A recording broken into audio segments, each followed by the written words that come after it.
వ్యవసాయదారుడు ఉన్నాడంటండి.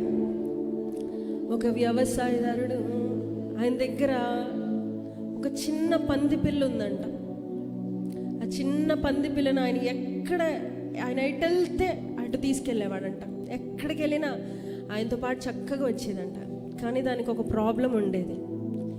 ఎప్పుడు బురదను చూసినా, ఎప్పుడు కొంచెం దించినా వెంటనే దాంట్లో పడిపోయేదంట.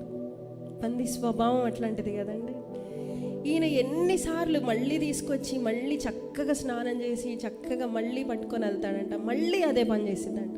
మళ్ళీ సేమ్ అంతే రిపీట్ అవుతూ ఉంటే వాళ్ళ ఫ్రెండ్కి చెప్తా ఉంటాడంట, ఏంట్రా నేను ఎంత మంచిగా పెంచుతున్నానో, ఎంత మంచి ఆహారం ఇస్తున్నానో, ఎంత మంచిగా చూసుకుంటున్నానో, పద్దాక ఇదే పని చేస్తుంది, పద్దాక బురదలోకి వెళ్ళిపోతుంది, పద్దాక స్నానం చేసినా మళ్ళీ వెళ్ళిపోతుంది అంటే వాళ్ళ ఫ్రెండ్ అంటాడంట, నా దగ్గర ఒక సొల్యూషన్ ఉందిరా, నీ పంది పిల్ల చక్కగా ఖచ్చితంగా మారిపోయింది అంట.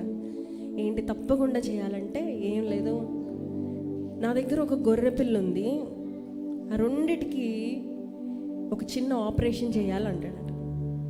ఏం చేయాలండి? చిన్న ఆపరేషన్. సరే అని సిద్ధపరుస్తారు.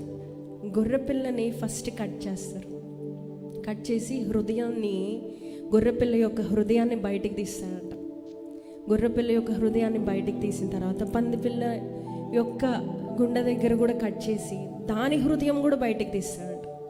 ఇప్పుడు ఈ పందిలో ఈ గొర్రెపిల్ల హృదయాన్ని మళ్ళీ పెట్టి అతికిచ్చేస్తారట, ఆపరేషన్ చేస్తారు.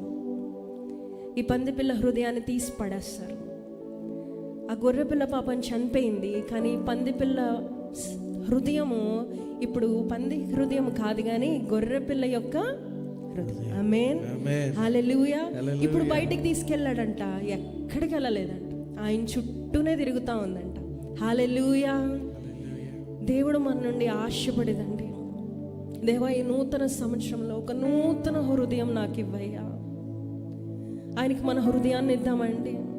అవును, అనేక సార్లు కొన్నిసార్లు చేసిన పొరపాట్లే చేస్తూ, కొన్నిసార్లు తెలిసినవే అది పెద్ద పెద్దవి అయి ఉండకపోవచ్చు, చిన్న చిన్న వాటిలో నిర్లక్ష్యమైన, తెలిసిన వాటిలో నిర్లక్ష్యమైన అడుగుదామా, దేవా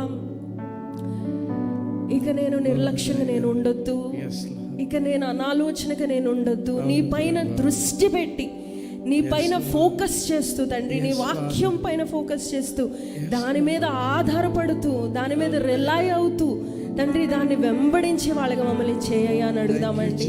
ఈ సంవత్సరం తండ్రి నూతన పరచాలి, నూతన కార్యాలు చూడాలని ఆశపడుతున్నాం కదా.